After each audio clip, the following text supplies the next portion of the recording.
Deep in the heart of the city, hidden behind a curtain of mist, there was a place that few knew existed. It was the legendary chocolate factory, a structure that seemed to pulse with life. The walls were made entirely of chocolate, and they gave off a faint, sweet aroma that could make anyone's mouth water. The building was unlike anything Ben had ever seen before. One ordinary morning, as Ben was going through the usual motions of his day, something extraordinary happened. A letter arrived in his mailbox, unlike any he had ever seen before. It was not just any letter, but a golden ticket, shimmering as though it held the promise of something magical. The ticket was embossed with elegant writing that read, "Visit the chocolate factory." The day finally came when Ben stood before the gates of the chocolate factory.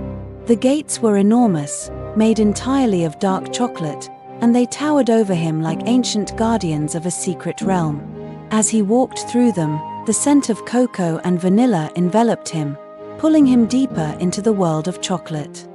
The ground beneath his feet was soft, almost like walking on a carpet of fudge.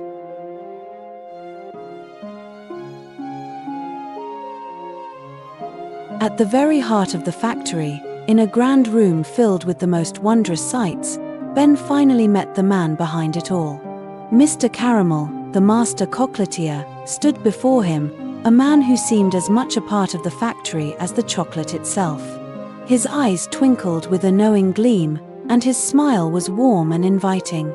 There was an air of mystery about him, as though he held 1,000 secrets within the folds of his long, chocolate-smeared apron.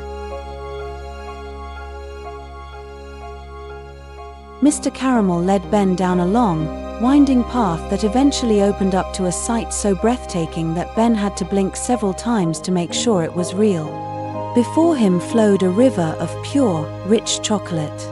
The surface of the river sparkled under the soft, golden light that filled the room, and small boats made entirely of candy floated gently along the current.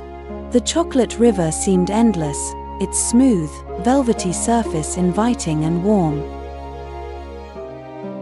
They continued their journey through the factory, and soon Ben found himself in a place even more fantastical than the last. They entered a forest where the trees were unlike any he had ever seen. Instead of leaves, these trees bore candies of every kind imaginable. The branches were heavy with lollipops, gumdrops, and caramel-coated apples.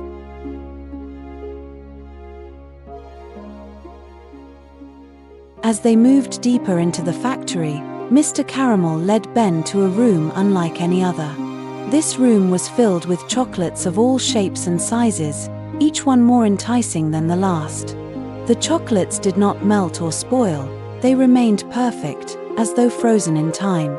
The air in the room was thick with the rich scent of cocoa, and the chocolates seemed to glow with an inner light, each one promising a taste of something extraordinary.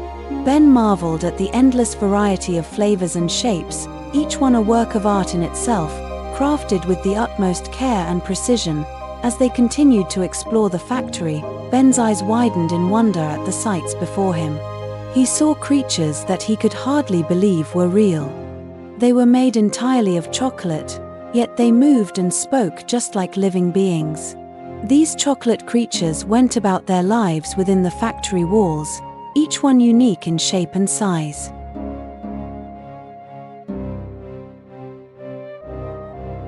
Eventually, Mr. Caramel led Ben to a secluded part of the factory, a place where few had ever ventured.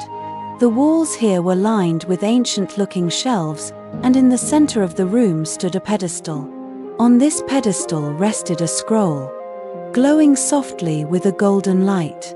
Mr. Caramel explained that this was the secret recipe for the world's best chocolate, a recipe that had been passed down through generations of chocolatiers. The scroll seemed almost magical, its golden light casting warm shadows on the walls. To truly become part of the factory, Mr. Caramel told Ben that he had to undergo a test. It was a test of imagination and creativity, the very qualities that made a true chocolatier. Ben was given the challenge of creating his own chocolate, but there was a catch: he had to do it using only his mind. No ingredients, no tools, just pure imagination. Ben's imagination took shape in the most wondrous way. The chocolate he created was unlike any other. It was a chocolate that could change flavors with every bite. Each piece was small and delicate, with a surface that shimmered with all the colors of the rainbow. As Ben tasted it, the chocolate transformed in his mouth, first tasting like rich dark chocolate, then shifting to creamy milk chocolate, and finally ending with a burst of sweet white chocolate. To celebrate Ben's success, Mr. Caramel arranged a grand feast unlike any Ben had ever seen. The feast was held in a vast hall, with tables covered in every kind of chocolate imaginable. There were chocolate fountains that bubbled with rich, dark chocolate, sculptures made entirely of milk chocolate, and intricate designs carved from white chocolate. The air was filled with the sound of laughter and the sweet scent of cocoa.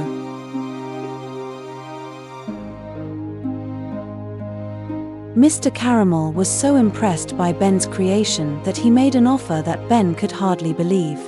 He invited Ben to stay at the factory, to learn the secrets of chocolate making and to create new chocolates alongside him. It was an opportunity that only came once in a lifetime, and Ben could see the genuine excitement in Mr. Caramel's eyes. But as much as the offer tempted him, Ben knew that he couldn't stay. He had a life back home, and he couldn't abandon it. Still, the thought of becoming a chocolatier under Mr. Caramel's guidance was something he would never forget. The time came for Ben to make his decision. He stood at the gates of the factory, looking back at the place that had given him so much joy. The golden ticket was still in his hand, and he could feel the warmth of it against his palm. Mr. Caramel stood beside him, his expression understanding and kind. With a heavy heart, Ben made his choice. He thanked Mr. Caramel for everything and turned to leave, the gates slowly closing behind him. Ben returned home, but his life was never the same. The memories of the chocolate factory stayed with him, and every now and then, he would find himself daydreaming about the magical place. He kept the golden ticket as a reminder of the adventure, a token of the wonders he had experienced. As he grew older, he found himself drawn to the art of chocolate making, and eventually, he opened his own small chocolate shop. And though it wasn't as grand as Mr. Caramel's factory, it was filled with the same spirit of creativity and magic that he had learned during his time there.